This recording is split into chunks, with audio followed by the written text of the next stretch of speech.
Hi, I'm Alex and welcome back to my YouTube channel. This is a place where I talk about what I've been knitting and sewing each month, and I've got a few projects. I'll put my cup of tea down and I'll start by talking about what I'm wearing quickly. This is the Deep Moss Pot Sweater by Carrie Helene Rain for the Fibre Co in the Fibre Co Lore, and this is the stable colourway, and it's such a beautiful sweater. I think you can see on the camera it probably is picking this up really nicely. It's got a lovely textured yoke that really pops in this yarn. It's a really lovely woolly, I think it's 100% lamb's wool from the Romney sheep breed, and I'll stand up so you can see. It's got a lovely sort of heathered oatmeal shade, and it's a sweater that I love wearing. It's got a twisted rib on the cuff and on the hem, and it's a really cosy sweater and super light. It's so lightweight. But I won't talk about this for too long because I wrote up a whole blog post with all my project notes, so if you're interested in finding out everything about the sweater and clicking through to the pattern and the yarn, then I'll leave a link in the show notes so you can read all about my sweater, and that link will be just below the video. There'll be a link to my blog with all the show notes, and as always, if you'd like to get the show notes to your email address, you can sign up below as well, and every time a new video goes live, I send out an email, let everybody know that there's a new video, and I put all the links to everything that I talk about in that email. So if that's something you're interested in, you can sign up for that, but there'll be a link down there as well if you just want to get all the information over on the blog. So now I've told you what I'm wearing, I'll show you what I've been working on. And the first thing is I've got a sweater that I showed you last time, and it's in one of my sweater sacks. This is my biggest project bag. This holds about 13 skeins of fingering weight yarn, so it's a real nice big bag. And in here I've got the Asina sweater by Jacqueline C. Slack, and this is knitted, I've got a ball in here, yeah. This is knitted in Wool of the Andes, which is a Knit Picks yarn, and it's a lovely autumnal brown shade. This is 100% Peruvian Highland wool, and it's really cosy yarn as well. It has, let's see, I've got all sorts of fluff on this. As you can see, I've almost got to the point where I'm about to bind off. So this has lovely details on the back. It has this V, I'm not sure if you can see very well because it's bunched up a bit. I've got more fluff,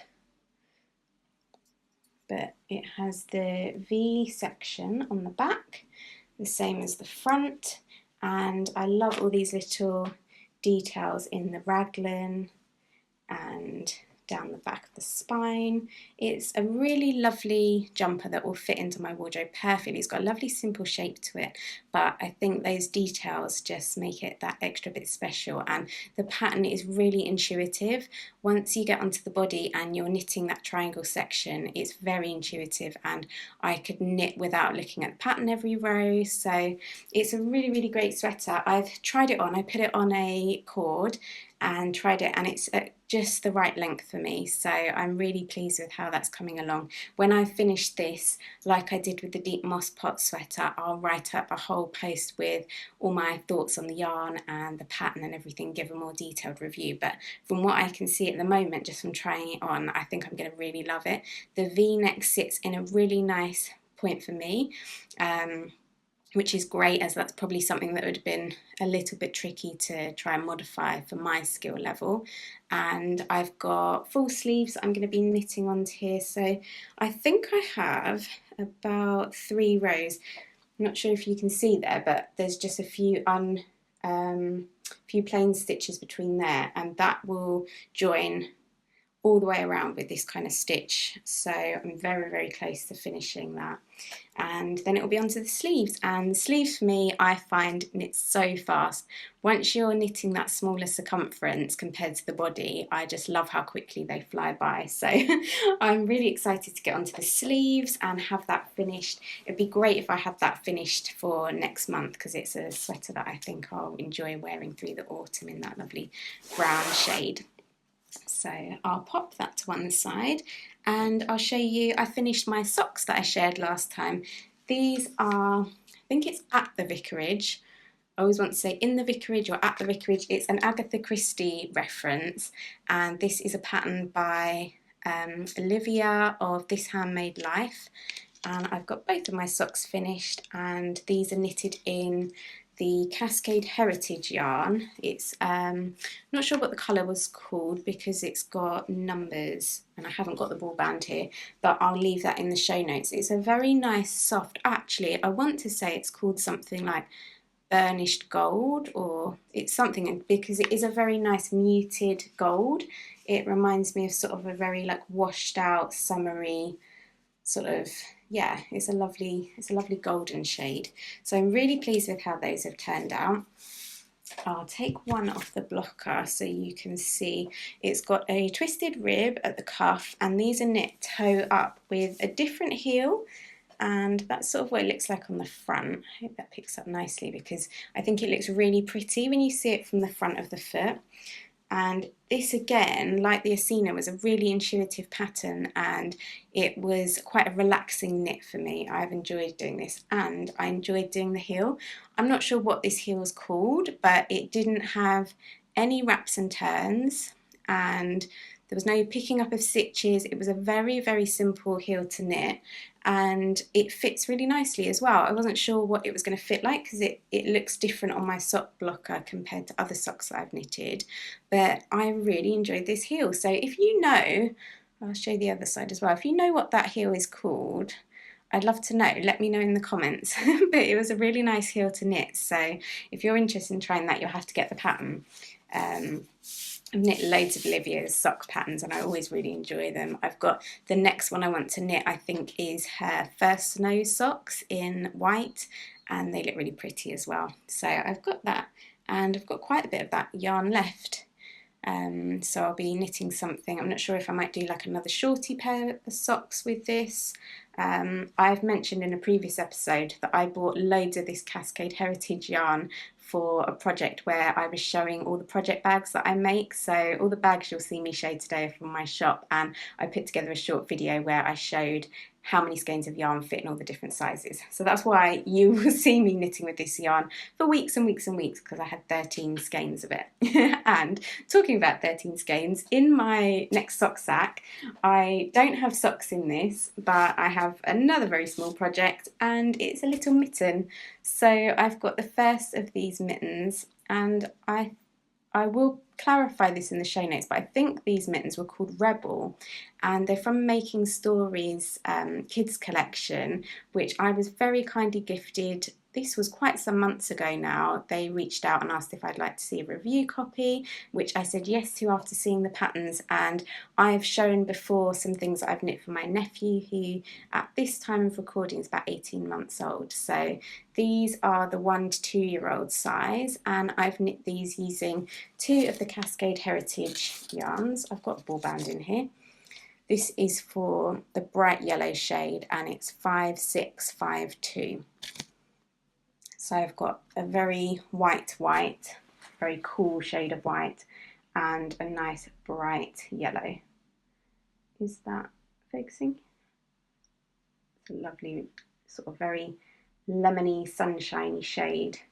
So I've got those 2 in there, and I'm seeing him tomorrow because I'm babysitting, so I'm going to take the one that I've knit so far. You can see it has an afterthought thumb placement that I've put in there, but I just wanted to check the fit before I went on and knit the others. This knit up so quickly. Last night I spent a few hours. You start from the top, increase, knit around in your stripes, and finish with a twisted rib on the cuff, and it's got a nice stretchy bind off. So I'm going to take that with me tomorrow, and that was one of the reasons for filming today. I wanted to make sure that I'd shown you because I wasn't sure if I get these back. I probably will knit the other one while I'm looking after him tomorrow if I get time while he's napping or something like that, and if he wants to keep them and I can't get them back for photos, then that could happen.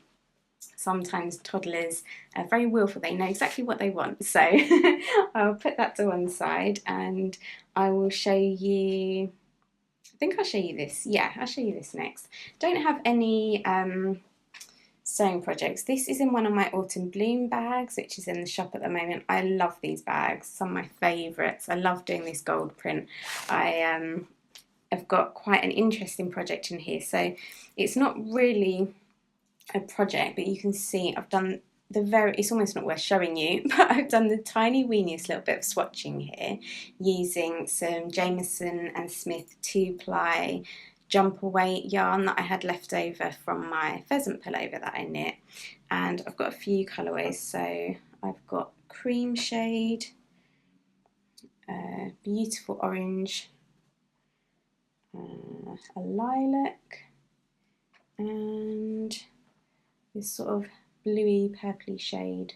So these are what I'm working with, and what I'm doing is working on some colour work. So I got this book, which was new to me, but it's was pre-owned. I ordered this from eBay, so it's a second-hand copy, and it's called 200 Fair Isle Designs by Mary Jane Mucklestone.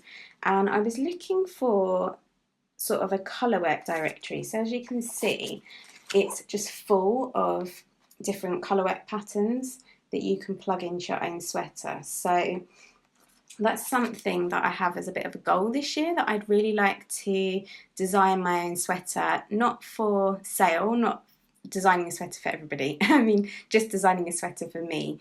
So I would like to do like a top-down sweater in the Jameson Smith yarn, but I want to try and plug in my own colourwork motifs, and it's something that I'm going to work on really slowly and take my time with it, and that's why I started swatching up some of the patterns. So one of the things, I've bookmarked some pages, so one of the bits they mentioned on the first page just up here was that you could photocopy and cut out some of the patterns and see how they work together, which I thought was quite a good idea. But you can see I've already bookmarked a few pages, so I'll show you. Like, I think this appeals to me because of the colours. I love the simple motifs, but I definitely am sort of easily swayed when I see a colour selection that I like. So that was one page, and I like this one as well. I think this is really nice design as well. But yeah, you have to. I won't show you all of these because you're probably getting a sneak at some of the charts. But I really like the colours on this one as well. But as I say, there's 200. So if this is the kind of thing that you're interested in, I recommend this book. It's really well put together. They've got some lovely motifs, and I've been having fun just swatching and playing around with different colours. At this point, I'm not thinking too much of colours. I'm just looking at the different motifs that I like. And I've actually purchased the Tin Can Knits pattern called Strange Brew, which is a sort of plug and play sweater project that I can't remember if you can knit top down and bottom up, but it's a sweater pattern. It's a very simple shape. It definitely has a top-down version. It's a very simple shape that you can plug in different colourwork options that they give you, and they effectively teach you how to design your own sweater and different ways of setting out that yoke. And yeah, so I've bought that pattern, and I'm kind of using this book to plug in some more motifs. I've been having a look on eBay and looking at some other books that have got some really interesting motifs, and I've been doing lots of pinning on Pinterest and seeing what colourwork sweaters I like, because I actually really like some of the designs where it has the all over body patterns. I've seen some really lovely versions of the Twig Sweater, I think it's called. I'll put a link so you can see that, but it's I think it's like one size fits all, which obviously one size doesn't fit all, but it's just I guess it's because it's such an intricate pattern. The designers put out one size. It's very oversized, has sort of quite big sleeves, and it's not a shape that I think I'd want to knit. I don't think I want to knit that particular pattern, but that's an example of something that I might look to and see what elements of that do I like that I could bring into my sweater. And I've looked at lots of different sweaters on Pinterest where I've been pinning them, and yeah, I'm sort of taking inspiration from that, looking at what colours I like together, what kind of size motifs I like together, because that's something to consider as well, is how they fit together. Like, do you want all small, larger, medium? There's a big array of different kind of motifs you can put together and how they fit. So I think I'll be working on this probably all winter and just swatching and seeing how different things play together. And yeah, I'm really excited, and I love having this book just to flick through. It's nice having something tangible and not always clicking about online looking at stuff like that. So those are the knitting things I've got, and I've got one more exciting thing that I want to show you before I go, and it's something that I hinted at before, and it's a project that I've been working on for the shop, and it is an advent calendar. So some of you guessed, and I'll give you a little peek, but you can see it's sized really nicely to keep your Christmas mini skeins in, if that's something you do each year, or you could fill it with chocolates or whatever you'd like to. I know that I'm going to put one of these together for my nephew with lots of little treats inside. But here's a little glimpse of what it will look like. This is the first sample that I sewed up, and I've got several colourways. So I'll show you the samples that I've been putting together. So this is the first one. I've got a traditional green and gold, which has a lovely traditional feel. So if you've got all those natural greens and dried fruits and that kind of traditional Christmas decor, or I've got a more simple dark modern style. So this is a dark grey with the gold, which I think is a really nice modern sort of theme for Christmas. I've got the white that I showed you sewn up in the sample, which is really nice. I love that kind of very simple look with just natural wood, the greens, and I think that would look really nice. I'm going to try the gold on the white, but I don't think it will pop enough on the white, the gold, but it is something that I'm going to try out. I meant to try it when I was doing these samples, but I just forgot to put the white on the screen while I was doing the gold. So the last one is the red, which is a really nice traditional red and gold. If you've got that kind of traditional red, sort of tartan golds and greens, that really nice Christmassy look, I think that would work really well. So those were the samples that I've been putting together. I'm not sure if I'll carry all 4 of them through to the finished project, but this is what I've just been sampling at the moment. So it'd be really good to get your feedback. If this is something you'd be interested in, if you'd like a calendar, I'd love to know which colour would fit in with your Christmas theme. So everyone has all their favourite style of Christmas baubles and a colour theme that you probably usually bring out year after year. So I'd love you to have a think about which of the calendars would work best for your home at Christmas. So as I say, I'll give you one more look. There's like the grey, the green, the red and the white. So let me know in the comments what you think would work best for your Christmas theme, and I really hope you'll be as excited as I am to do this. I think it's something different for this year, and I know a lot of people love getting the yarn advent calendars, so I thought this would be a really nice pairing if you've perhaps bought a calendar from an indie dyer, or you might be doing a calendar swap with friends. I know lots of people will buy skeins, break them into mini skeins and do swaps amongst their friends, which I think is a lovely idea. Or as I say, maybe you just really like the style and you want to fill it with chocolates, and that would be a great idea as well. So let me know in the comments what you think, if you think I should go with one of the colours. And I'm debating whether to maybe offer all 4 of the colours but do it on a made to order basis. They're going to be available very soon because I want to have enough time to make them and send them out so everyone has them before December 1st. So I'll be sharing more details about that soon. I hope you've enjoyed today's episode, and don't forget, if you want any of the details for projects that I've shown today, there'll be the link for the show notes below and the sign up below for getting those show notes to your email address. And if you want to subscribe to the video so you don't miss any more episodes, that would be great. And don't forget to give it a thumbs up and like the video if you've enjoyed it, because that tells YouTube that you like these videos and they will show you more content like this. So they'll show you other knitting YouTubers that have similar style to me, and it's a great way of just finding even more people that you enjoy as well. So I think that's everything. I'm filming a bit later in the day today, so this is a Friday evening for me, and I'm going to sit down with my cup of tea. It'll be just the right temperature because I always pour it fresh just before I get in front of the camera. So by the time I finish filming, it's usually the perfect temperature drink. So I'm going to stop all the work for the rest of the day, and I'm going to curl up with my cup of tea and knit a few rows of my sweater. Thanks again for watching, and I will see you next time.